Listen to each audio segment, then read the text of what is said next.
Muy buenas tardes, estamos en Conciencia Médica, hoy 9 de abril, 5 de la tarde. Soy el doctor Humberto Hernández Rojas de Clínica Maternidad Santa Cecilia. Estamos desde la torre digital del Diario de Chiapas por TV Multimedia desde la ciudad de Tuxtla Gutiérrez, Chiapas. Hoy tenemos un tema importantísimo que a veces nada más nos dedicamos a burlarnos de algunas personas y decimos, ya le empezó la temblorina, ya miren cómo viene caminando, ya está viejito y por eso está en esa situación, el Parkinson. Pero ¿qué tanto sabemos nosotros de Parkinson? Esa duda a mí me quedó, porque todos decimos, tiene el mal del Parkinson, tiene el mal de San Vito, la temblorina, pero no sabemos a ciencia cierta cuáles son las causas, cuáles son los orígenes, y para eso traemos a dos expertos en el tema, el cual ellos nos van a hablar. Aproximadamente dentro de 2 días se celebra el Día Internacional del Parkinson, pero voy a hacer la mención de mis invitados del día de hoy, que es la doctora Anki Kleiner Altamirano. Bienvenida, doctora, a su programa de Conciencia Médica. Ella es originaria de Tuxtla Gutiérrez, Chiapas, y estudió en la Facultad de Medicina de la UNACH y la especialidad de Neurología en el Centro Médico Nacional La Raza. Y el doctor Jesús Almanza Muñoz. Bienvenido, mi queridísimo doctor Almanza, a su programa. Gracias. Él es originario de la Ciudad de México, estudió en la Universidad del Ejército y es psiquiatra por el Instituto Nacional de Psiquiatría Ramón de la Fuente Muñiz o Muñoz. Muñiz. Muñiz.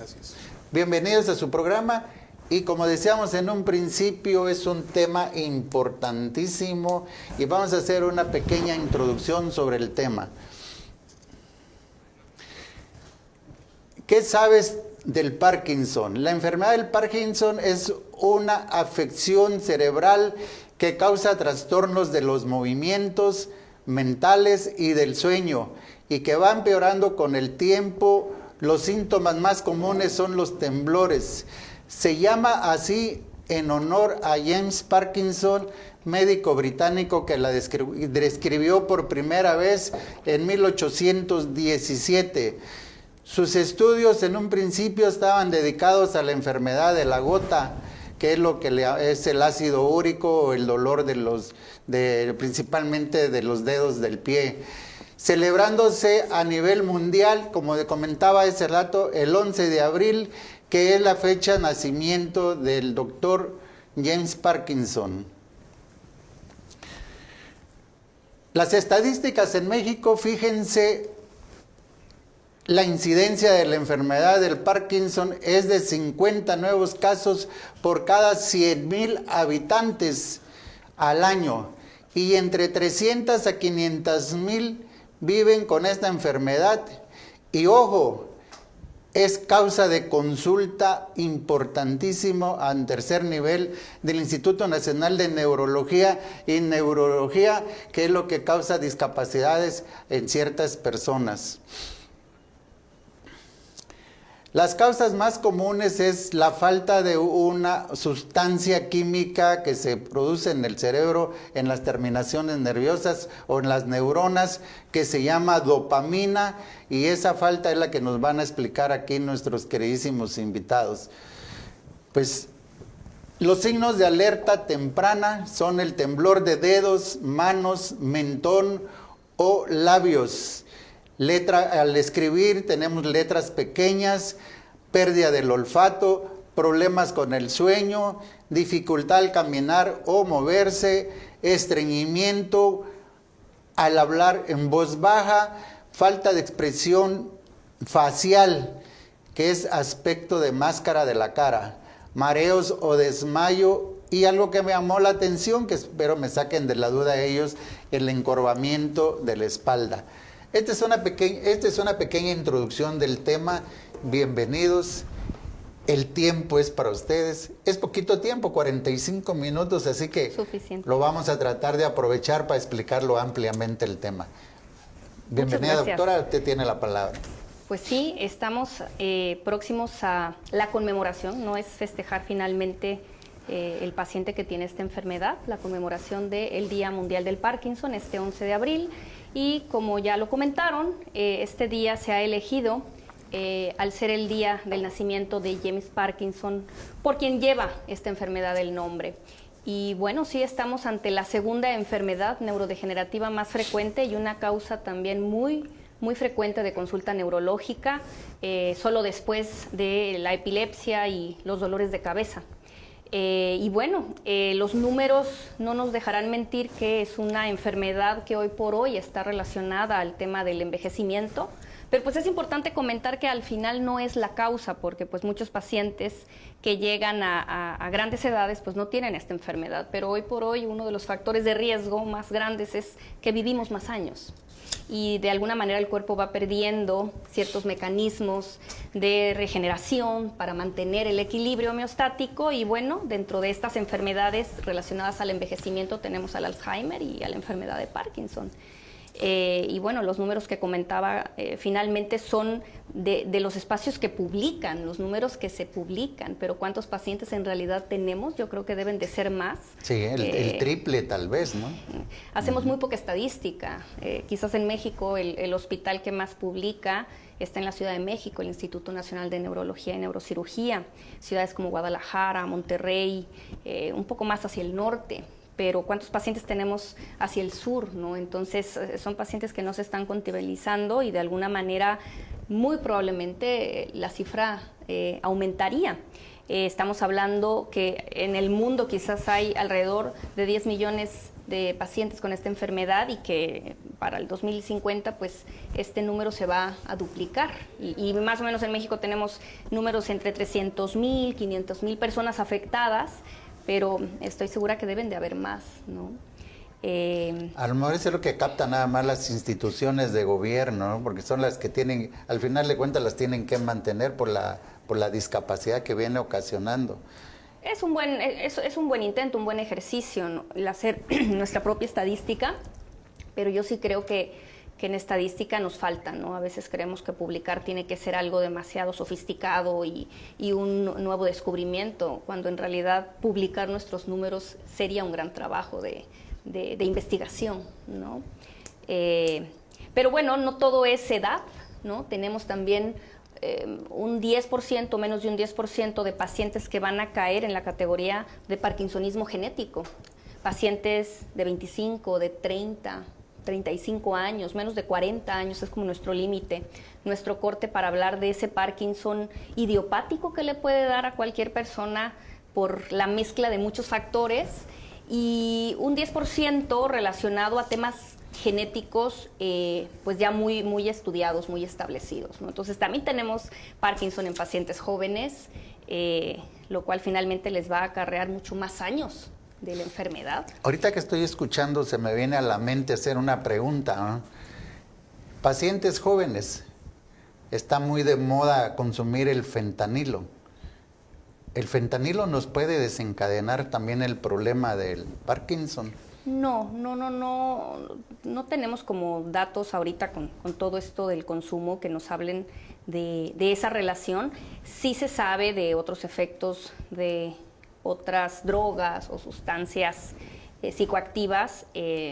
Con este boom del fentanilo, finalmente no podemos tampoco tener como estadísticas, pero de alguna manera todas esas sustancias en algunos casos sí pueden tener un efecto negativo en el sustrato anatómico que se afecta en la enfermedad de Parkinson. Pero bueno, específicamente respondiendo a la pregunta, no tendríamos como la explicación y los números para decir fehacientemente que hay una relación. Hay muchos otros factores relacionados a ello. Y bueno, es importante recalcar que el tema tóxico sí es un dato, ¿no? Cuando los pacientes preguntan por qué, si el paciente no entra dentro de la estadística de parkinsonismo genético, que al final también lo sabemos porque hay familiares, el padre o hermanos que lo tienen y te hacen pensar que probablemente su parkinsonismo sea de tipo genético, pero el 90% va a entrar dentro de ese parkinsonismo o enfermedad de Parkinson idiopática, en donde es una mezcla de muchos factores. Pero lo que sí sabemos hoy en día es que el tema tóxicos es importante. Los pesticidas, todo lo relacionado a químicos agrícolas es un gran factor de riesgo. O sea, como quien dice que la incidencia más alta viene de la gente del campo, de los... No solamente, ¿no? O sea, uno creería, ¿no? Sí. Pero el que vive en la ciudad tiene factores de riesgo por micropartículas que se están liberando pues en la contaminación del aire. Y también ya es un factor de riesgo vivir en ciudades muy contaminadas para desarrollar Parkinson. Entonces, el que vive en la ciudad tiene su factor de riesgo, el que vive más hacia la zona del campo, un poco más la provincia, relacionado siempre al tema agrícola, tiene también sus factores de riesgo. O sea, los pacientes nos platican sus historias. Desde los 15, 18 años, fertilizo 2 veces al año, mi cultivo con la mano. O tengo el aspersor en la espalda y no me protejo, no me cuido, ahí se está escurriendo el líquido. Eso durante 20, 30 años, pues por supuesto que sí afecta, ¿no? El consumo de agua de pozo, y va sobre lo mismo, porque pues los mantos freáticos filtran esos tóxicos. O sea, es un agua limpia de gérmenes, pero no limpia de químicos. Ese lo leí, pero no le di mucha importancia, O sea, porque dije yo que el agua de pozo es más limpia. De gérmenes, pero cuánta gente, digo, quizás ahorita ya menos, pero pues hay gente que tiene su pozo, ¿no? En su patio, en su casa. Y hacia las zonas rurales quizás todavía mucha gente sí consume agua de pozo, y es un factor de riesgo, porque también finalmente esa agua viene de la filtración del campo, y estamos hablando de un campo algo contaminado. Entonces, lo que sí yo veía allá en la Concordia, porque yo viví 4 años en la Concordia, allá se le llaman los niños sapos, son los que nacen sin el casco superior, lo del cráneo, la anencefalia que le llamamos, ¿no? Y la espina bífida.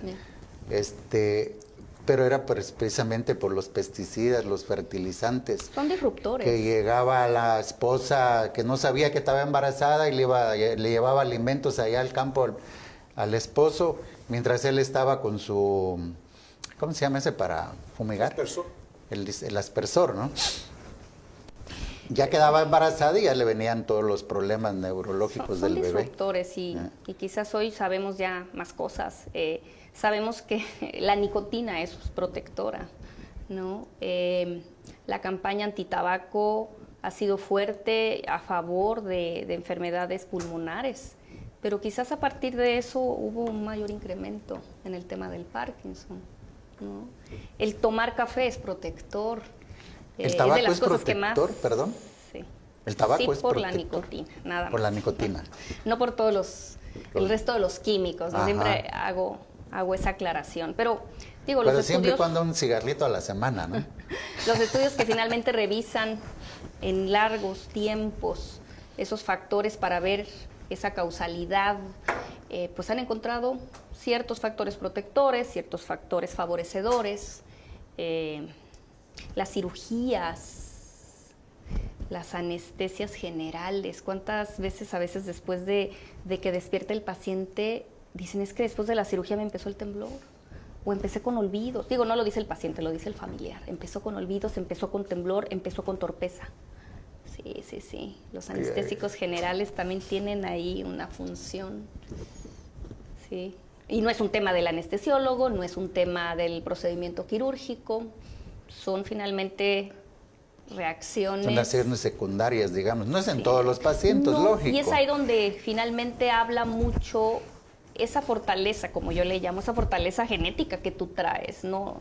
Lo que hace que ante ciertos factores externos tú aguantes más que otros, ¿no? Sin que sea propiamente un tema genético, pero sí traes genes favorecedores o que te ayudan a retrasar o a prevenir la aparición de algo. Entonces, pues sí tenemos identificados los factores de riesgo y los factores protectores, ¿no? Tomar café, siempre digo, a ver, el café protege contra Parkinson y Alzheimer. Obviamente, a ver, es tal vez muy fácil decirlo y también muy cómodo decir, ay, bueno, al que le va a dar. No es tan así, pero finalmente ciertos factores protectores, pues bueno, son eso, ¿no? Quizás el retrasar el inicio de algo. Exactamente, ¿no? Lo previene una temporada, digamos, ¿no? Y es ahí donde digo, bueno, quizás al que le va a dar, ¿no? Independientemente de lo que haga, pero sí podemos retrasar. El estilo de vida hoy en día juega un gran papel. Eso eso es inequívoco, ¿no? Pero hay cosas que no dependen de uno, o sea, si nací en el campo, nací en la ciudad, ¿no? Pero no todos los que tiemblan tienen Parkinson. Eso es importante, ¿no? No todo lo que tiembla es Parkinson. Exactamente. Y creo que esto es importante para nuestro público, porque finalmente tenemos identificado al Parkinson como temblor, ¿no? Y si alguien empieza a temblar, lo primero que viene a la mente y la preocupación mayor es que sea enfermedad de Parkinson. Y no, el temblor es uno de los datos que pueden acompañar a esos criterios diagnósticos. El criterio más importante es que el paciente presente algo que en términos médicos se llama bradicinesia o lentitud. Ese entorpecimiento, pese a tener fuerza, me siento lento, estoy torpe para hacer las cosas y me cuesta abrocharme y me cuesta rasurarme y me cuesta agarrar la pluma y me cuesta abotonarme los zapatos, abrocharme los zapatos. Tengo fuerza, me puedo parar, puedo caminar, pero estoy sumamente lento.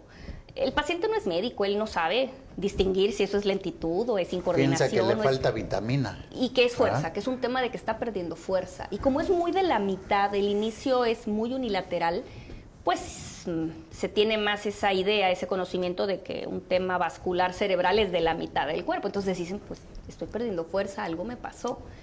Y bueno, sí, ahí el criterio más importante al final es esa lentitud, que puede estar acompañada de un temblor de reposo, que yo creo que eso es lo que es importante recalcar, ¿no? El temblor del Parkinson es muy un temblor de reposo. Quizás a lo largo de la enfermedad puede ser también de acción, puede ser también al tomar una postura, pero predominantemente es un temblor de reposo. A diferencia de muchos otros temblores en neurología que se manifiestan solo al agarrar algo, solo al tomar una postura de las manos, ¿no? Entonces, cuando vamos aclarando esto con los pacientes que llegan por otro temblor, pues se les ve la cara de alivio, ¿no? Sí. Digo, finalmente tienen algo neurológico, pero pues todo esto relacionado a estas enfermedades neurodegenerativas es muy fuerte. Pero bueno, es un temblor de reposo y acompañado principalmente el tema de la lentitud, la bradicinesia, esa torpeza, esa imprecisión para hacer las cosas, que puede estar acompañada de temblor, de reposo, que puede estar acompañada de rigidez, alteraciones del equilibrio, de la postura. Y pues bueno, hay pacientes que dependiendo del estadio en el que nos lleguen, pues ya tienen todos los síntomas, ¿no? Sí. Vuelvo a irme atrás, ¿no?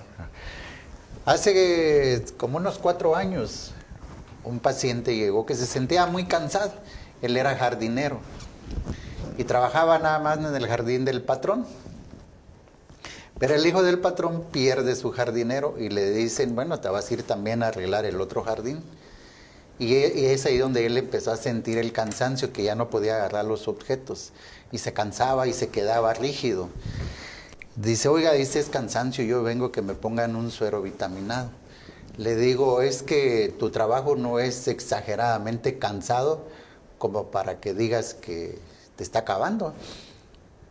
Le hicimos que colesterol, triglicéridos, etcétera, etcétera. Y le hago una pregunta, oye, le digo, ¿y no has convulsionado?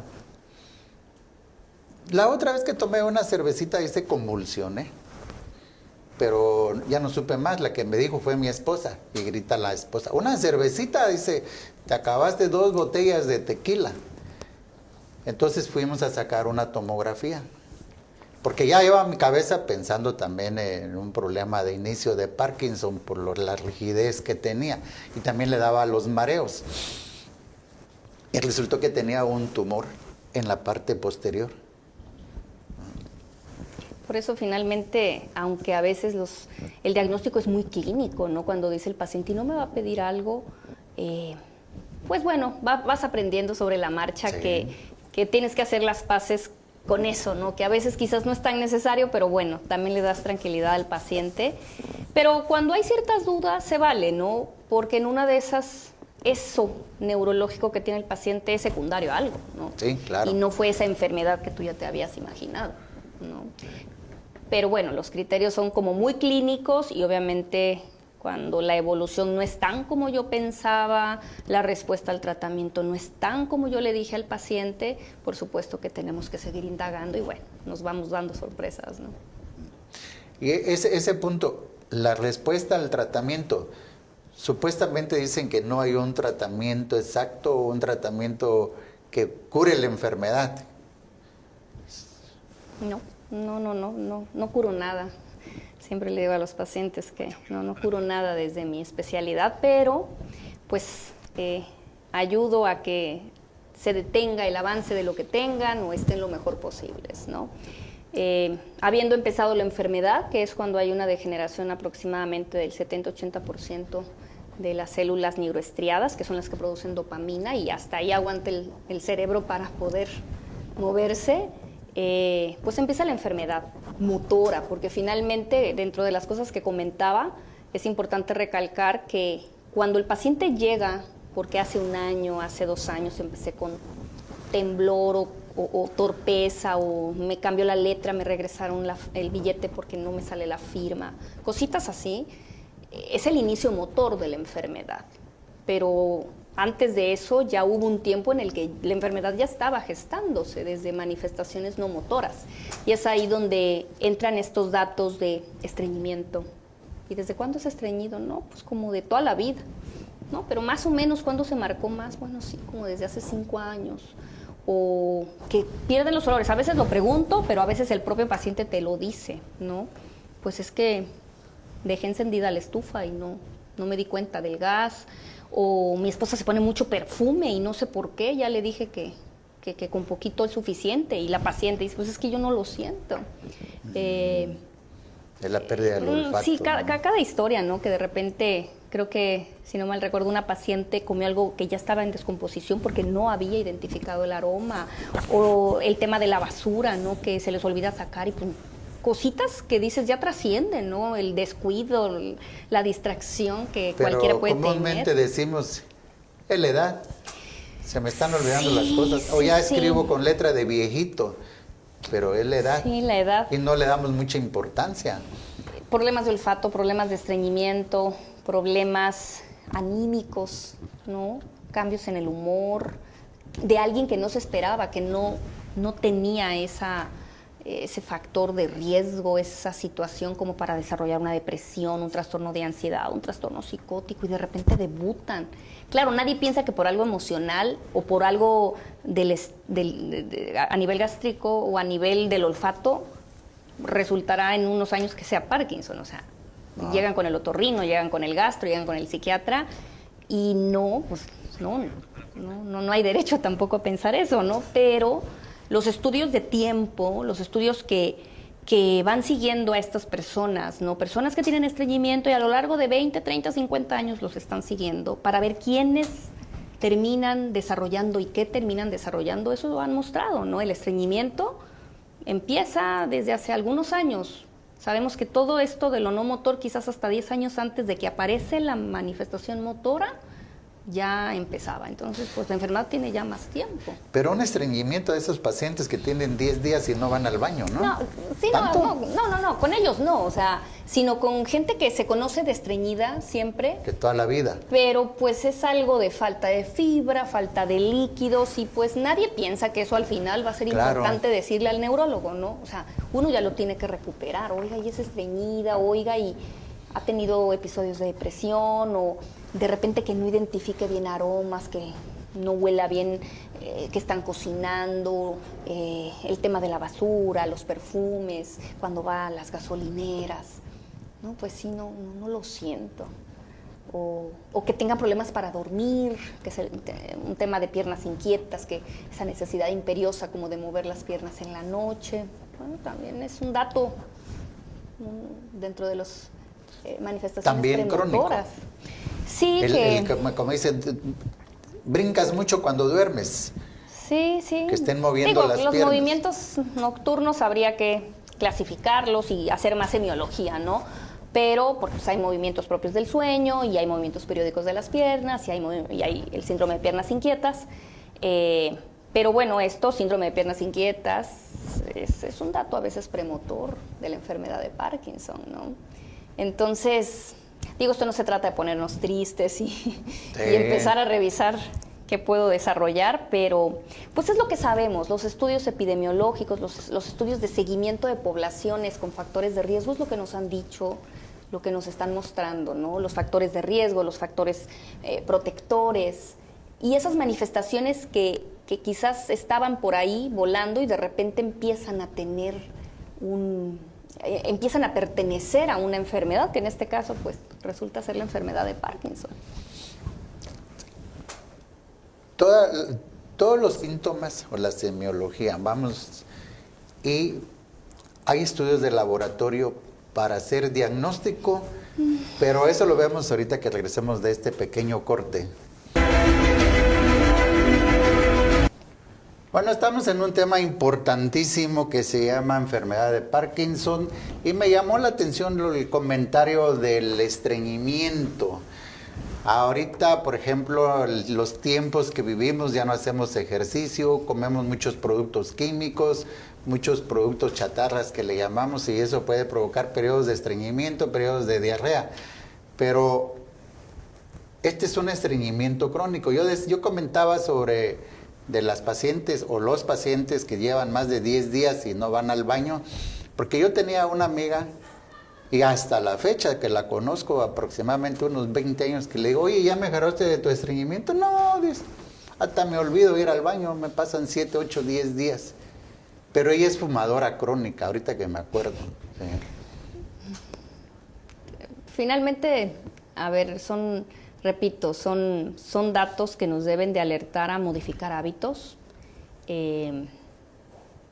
Hoy por hoy sabemos de la importancia de la alimentación, de modificar el hábito intestinal hacia lo que debe de ser, ¿no? Que es mínimamente una vez al día. Antes era cada vez que se comía, pero antes nos movíamos más, o sea, sí ha cambiado. De ser nómadas a ser sedentarios, y sí hubieron cambios en toda la evolución. Pero pues uno de los datos que más están tomando fuerza y con fundamento es el tema de la microbiota. Se han hecho estudios de microbiota en pacientes con Parkinson y en pacientes sin Parkinson y han encontrado cambios en la microbiota de ambos grupos. Predominan algunas otras bacterias en el paciente con Parkinson y lo que se busca es como regresar a ese equilibrio. Y pues bueno, el hecho de poder hacer esos cambios es porque sabemos que pueden generar sustancias que se comportan como falsos neurotransmisores y pues de ahí venir esta reacción en cadena, ¿no? Entonces, el tema de la alimentación, el tema de... Incluso ya hay algunas cepas que identificamos, los estudios han mostrado qué cepas deberíamos de suplementarle a los pacientes, ¿no? Para disminuir el riesgo. Para mejorarle el equilibrio de su bioma, ¿no? De su microbioma intestinal, ¿no? Y con ello, pues mejorar la absorción de los medicamentos, la función de los medicamentos. Ese es otro detalle también, ¿no? Porque el uso excesivo de los antibióticos ha provocado también el problema de los intestinos, ¿no? Pues bueno, el uso excesivo de muchas cosas, ¿no? A nivel gástrico se utiliza y se abusa, creo yo, estos inhibidores de la acidez, ¿no? De la acidez normal, por algo hay una acidez en el estómago, ¿no? Y tomar de forma crónica antiácidos o estos inhibidores de bomba de protones debería de ser algo que nos cuestionemos, o sea, ¿por qué alguien lo está tomando, ¿no? ¿Por qué tanto tiempo? Porque estás cambiando desde ahí toda la digestión y todo el equilibrio intestinal, ¿no? Entiendo que si hay una gastritis, que si hay una indicación médica muy puntual, pues así tiene que ser. Pero cuando solamente es porque estás tomando muchos medicamentos para protegerte, pero no hay otro fundamento, sí debemos de cuestionarnos eso, ¿no? Porque ya desde ahí cambia mucho toda la absorción de lo poco o mucho que esté tomando esa persona, ¿no? El medicamento, por ejemplo, en Parkinson, se absorbe mejor en un ambiente ácido. O sea, no, pues no me ayuda si está tomando un omeprazol o algo así. Entonces, es hacer hasta ese análisis de a ver qué está tomando. Ay, ¿qué hace aquí? No me lo dijo, no, va para afuera, ¿no? Porque me va a cambiar el pH, me va a cambiar la acidez y la absorción. ¿Y cuáles son los estudios de diagnóstico que podemos hacer o es todos los síntomas, la pura clínica, como decimos? Sí, sigue siendo una enfermedad de diagnóstico clínico. Hoy por hoy hay estudios de neuroimagen funcional, ¿no? Que nos permiten ver metabolismo, por ejemplo, y pues podemos, en investigación sobre todo, no es algo que tengamos a la mano como estudios de rutina, Sí, siempre habrán los países que ya lo tengan implementado y lo hagan, pero vaya, todavía no es la regla, sigue siendo un diagnóstico clínico, pero bueno, sí hay estudios de neuroimagen que nos permiten ver metabolismo y sobre todo los metabolismos que queremos, en este caso el metabolismo de la dopamina, ¿no? Pero bueno, sigue siendo un diagnóstico clínico. Clínico, 100%. Sí. Digo, si pudiéramos hacer estos otros estudios, que a veces tenemos diagnósticos diferenciales, ¿no? Dentro de los parkinsonismos, y vale la pena hacerlos porque cambia el daño presináptico, posináptico. Términos ya muy nuestros, pero cambia y eso nos ayuda a diferenciar de algunos parkinsonismos. Pero cuando el perfil del paciente es muy hacia un parkinsonismo tipo enfermedad de Parkinson, el diagnóstico y la propia prueba terapéutica que se le da al paciente con los medicamentos y la evolución, pues nos va dando la pauta. ¿Cuál es el tratamiento de elección? El tratamiento, el gol estándar, como decimos en neurología, es la levodopa, que es el principal precursor de dopamina, pero tenemos también los agonistas dopaminérgicos que liberan dopamina, y otros medicamentos que inhiben enzimas de la degradación de la dopamina. De alguna manera quizás tienen efectos ya más suaves. Invariablemente en algún momento de la enfermedad el paciente, su mejor estrategia terapéutica es la levodopa, pero bueno, el arsenal terapéutico es el precursor de dopamina, agonistas dopaminérgicos e inhibidores enzimáticos de la misma dopamina, ¿no? Entonces, y pues bueno, en México tenemos varios de todos estos medicamentos. Dependiendo la gravedad del paciente, es la dosis Sí, ponderal que definitivamente. vamos a utilizar. Quizás no tan ponderal, sí están establecidas las dosis ponderales, pero quizás no va tan ahí el manejo del paciente. Pero pues nos basamos mucho en la edad, en las manifestaciones clínicas que predominen para saber con qué empezamos. Si son pacientes de menos de 60 años y quizás manifestaciones de no tanta lentitud, bradicinesia, tanta rigidez, quizás preferimos usar agonistas o inhibidores de estas enzimas. Tampoco es que nos dure mucho ese efecto, en el sentido de que invariablemente quizás a los 2-3 años vamos a tener que llegar a la levodopa, ¿no?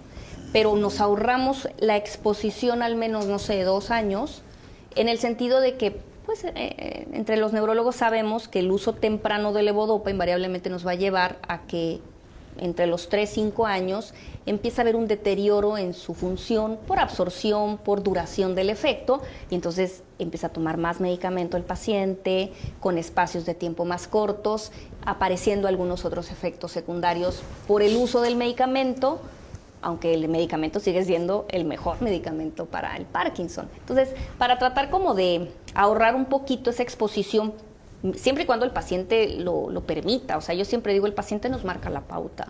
Si el paciente no me está tolerando solo tenerlo con agonista o con alguno de estos otros medicamentos que inhiben la degradación de la dopamina, y el paciente trabaja, el paciente es albañil, el paciente es campesino, o sea, ¿cómo no lo ayudo a salir de su estado si tiene que trabajar? Pues la mayoría de las veces para también comprar su medicamento. O sea, aunque sea un paciente joven, pues tenemos que ayudarlo a salir de esa torpeza, de esa lentitud, ¿no? Sí. Entonces, a la hora de decidir el medicamento, uno considera mucho, pues sí, la edad, esos ideales, pero al final, en nuestro contexto y también viendo los temas de economía, pues sí, muchas veces usamos levodopa desde estadios tempranos, termina siendo a veces lo más económico para quien no tiene ningún sistema de salud, ¿no?, que se lo pueda dar, porque pues en el sistema de salud hay varios de estos medicamentos, pero pues quien no tiene nada de eso, sí, también por economía a veces podemos decidirnos por uno u por otro, ¿no? El caso es ayudar al paciente. Hay 2 productos que están muy de moda o de boga, ¿no?, que le llamamos, que es el CBD y el Inmunocal. No me acuerdo qué contiene el Inmunocal. Inmunoglobulinas, ¿no? No me acuerdo, la verdad no me acuerdo ahorita. pero es una enzima que se produce en el hígado. Glutatión, creo, ¿no? Algo de Glutatión, sí. sí. Se puede utilizar en esos casos no para curar, ¿no? Sino para frenar. No.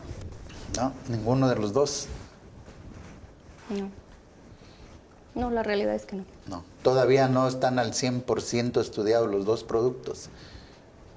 No, ni siquiera entran dentro del interés para estudiarlos. Ajá. No, con el tema del CBD, pues hay opiniones encontradas aún en algunos estudios, que si a algunos los ayuda a salir de ciertos estados de mucha rigidez y de mucha lentitud, y a quienes les aumenta o les empeora, ¿no? Pero como algo que prevenga, que supla, que haga que yo tome menos de los medicamentos estandarizados que ya están demostrados, no. No hay evidencia, ¿no? No. No hay Casos evidencia. anecdóticos que no tienen. No. Y en la etapa de rehabilitación, por ejemplo, el equipo que manejan allá en el Instituto Avanti, doctor, ¿nos puede servir de apoyo? Hay algunos estudios que señalan que la estimulación magnética transcranial tiene pues un efecto favorable en el manejo de la rigidez y en unos casos para pacientes que presentan depresión, y sobre todo depresión que no responde al tratamiento habitual y se convierte en depresión resistente, ¿no? No es la primera línea de manejo. Los pacientes con Parkinson, desde que el diagnóstico se sospecha y durante los primeros meses o hasta años, cursan también con mucha dificultad para reconocer, para aceptar la enfermedad y por lo tanto iniciar el tratamiento. Este es un momento en el que psicología, psiquiatría pues puede ayudar. Por otro lado, la depresión pues presenta una prevalencia prácticamente del doble en pacientes con Parkinson en comparación con pacientes que no tienen Parkinson. Por lo tanto, también es importante detectar la presencia de depresión y hacer un tratamiento en lo que es la comorbilidad, ¿no? Ya menos frecuente, pues hay incluso casos de agitación, hay casos de psicosis, no es lo más común, pero también se presenta. Y por esa razón, pues el tratamiento suele ser multidisciplinario. Y las recomendaciones son también, desde todas las disciplinas, es pues favorecer los factores protectores, ¿no? Que son los que pueden modificarse el estilo de vida.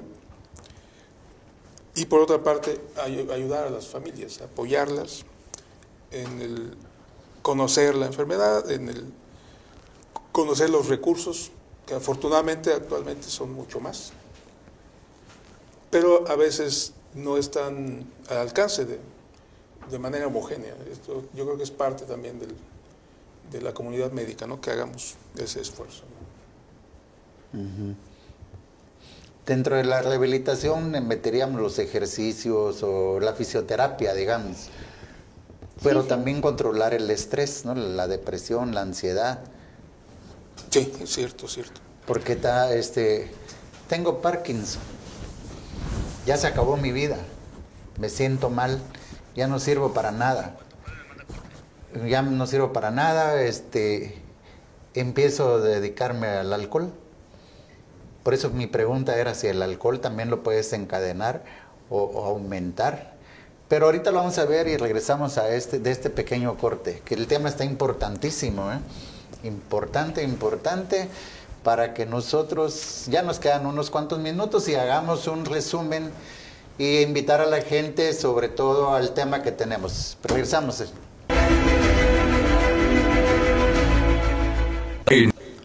Bueno, pues para concluir, hacemos un resumen de lo que hemos platicado en esta tarde, esperando que se quede en los televidentes, en quienes nos están viendo y de alguna manera les pueda dejar algo. La enfermedad de Parkinson es la segunda enfermedad neurodegenerativa más frecuente. Las estadísticas se están incrementando hoy en día. Tenemos factores de riesgo y tenemos factores protectores y tenemos que trabajar sobre lo que podemos controlar.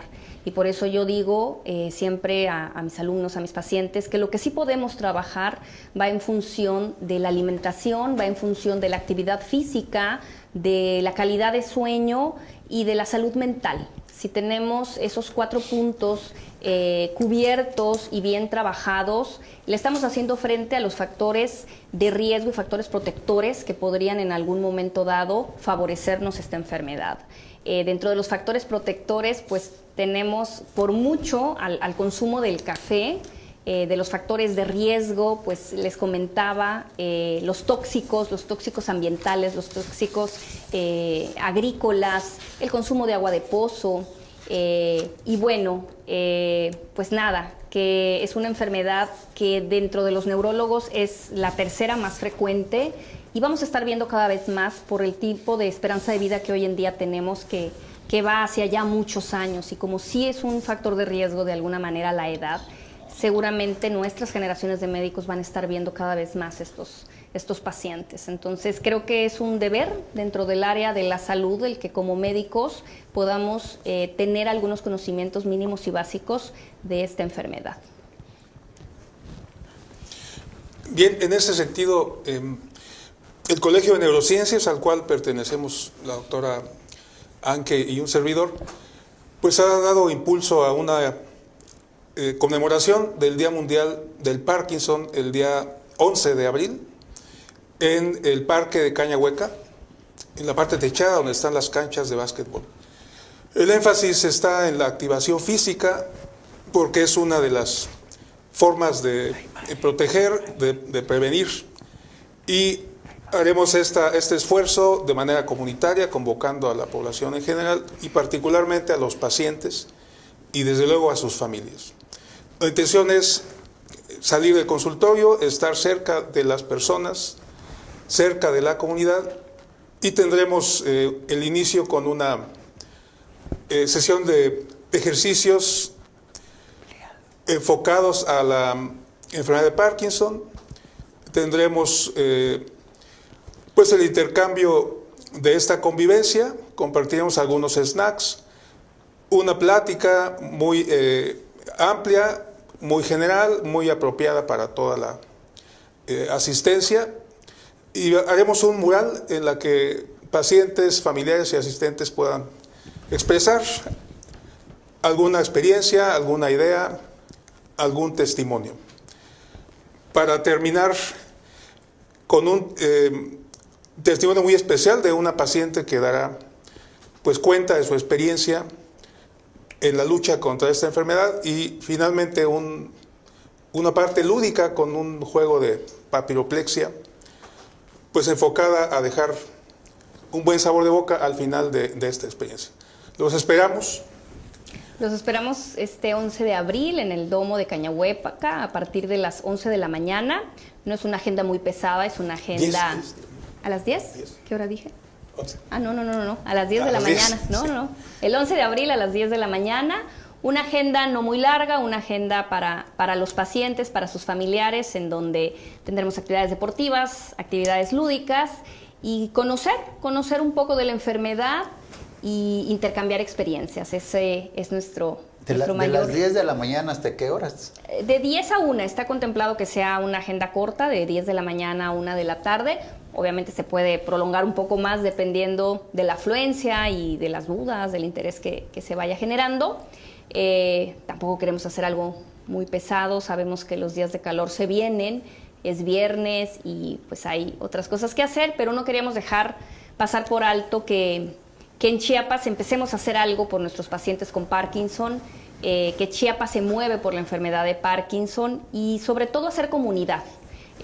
Tanto hacer comunidad entre el personal de salud y el paciente y hacer y gestionar estos espacios para que convivamos, aprendamos y compartamos lo que es el vivir con esta enfermedad. Sí. Qué bueno que el Colegio de Neurociencias se está preocupando, ¿verdad? Y no lo hagamos cada año, lo hagamos cada 6 meses. Ahorita el motivo es el 11 de abril, pero Sí. creo que podemos ir abriéndonos a otras posibilidades, a otras agendas en donde lo hagamos más seguido y en otros espacios del Estado, porque sí nos preguntaron si en Tapachula, En otras si en ciudades Comitán. hubo inquietud al Sí, eso es importante. Contar con todos los neuros, ya sean neurocirujanos o neurólogos, que estén, por ejemplo, en Comitán, en San Cristóbal, en Tapachula, que se vaya distribuyendo en ciertos lugares. No necesariamente el 11 de abril, ¿no? Sino... Creo que ahorita es como el arrancar con algo, el empezar a motivarnos a hacer algo, porque es de las enfermedades que, repito, más vamos a ver todos. Y mientras más sepamos y más preparados esté tanto el paciente como los médicos, mejor nos va a ir a todos, ¿no?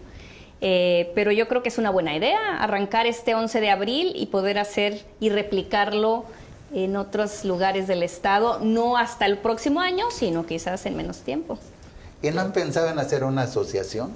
Bueno, Pues vale. bueno, parte de la motivación de agremiar a los pacientes es porque sí han habido esas intenciones entre algunas personas que conozco con la enfermedad, y el tema es reunirlos también, Claro. y que de ellos nazca y que de ellos surja esta convocatoria, ¿no? A veces hay esfuerzos independientes, ¿no? Tú no sabes lo que un paciente está haciendo, está gestionando, está trabajando, y también buscamos que entre ellos se identifiquen, se conozcan, se unan esos intereses, y ojalá salga un grupo de apoyo, una sociedad, una asociación. Finalmente el paciente puede lograr mucho si está agremiado, si está en equipo.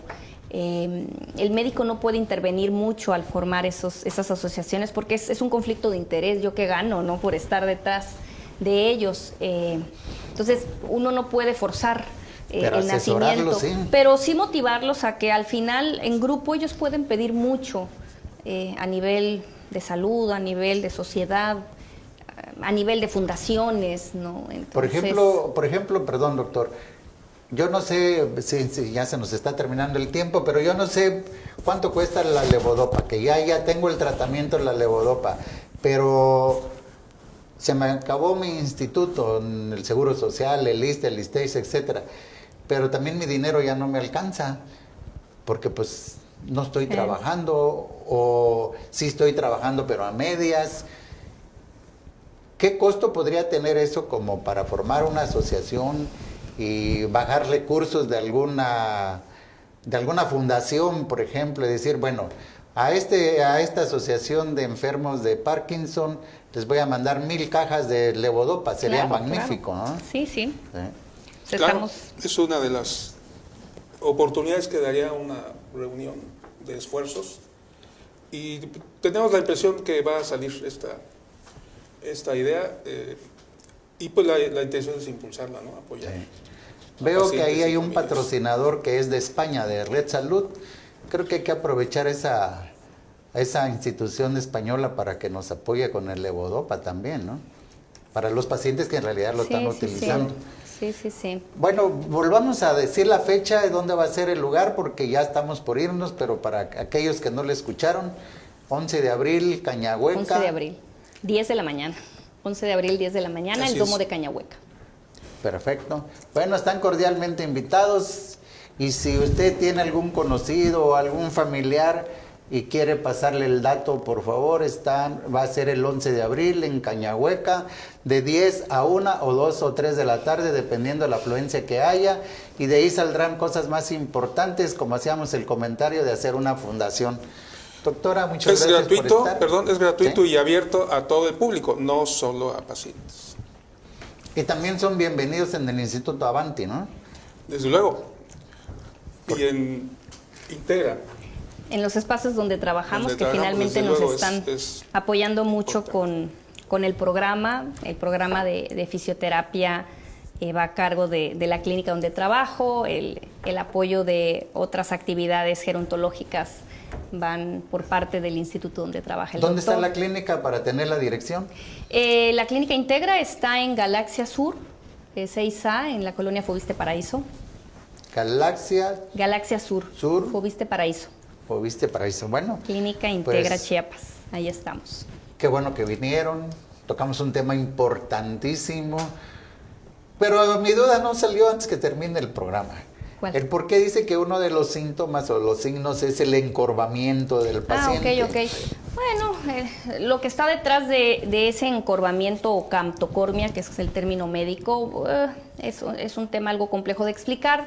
Hay muchos temas de propiocepción, de miositis, de inflamación muscular. Finalmente la activación viene a nivel de cerebro hacia el músculo, ¿no? Pero esto me va alterando todo el tema del equilibrio, de la postura, el tema de la marcha, y me va generando esta caída, ¿no? del esquema corporal. En lugar de estar erguido, se va hacia adelante, hacia el eje de gravedad, como siguiéndolo, y por eso de alguna manera la marcha le llamamos festinante, ¿no? Como yéndose hacia adelante, sin caerse, pero como yéndose hacia adelante, ¿no? Porque se altera todo el eje de postura, no tanto de equilibrio, sino de postura, con temas de miositis, temas a nivel de músculo. Y bueno, de ahí es que vienen estos fenómenos de anteroflexión o camptocormia. Perfecto, muchas gracias. Doctora, pues le damos un pequeño reconocimiento. Muchas gracias. Por haber venido al programa. Gracias. Y le agradecemos. Y también mi queridísimo doctor Almanza, uno de los miembros más importantes del Club Rotario Poniente. También nos apoyan. Gracias por la invitación. Y recuerden que nosotros le traemos la ciencia y usted haga conciencia. Vamos a ver la pequeña reflexión que traemos el día de hoy.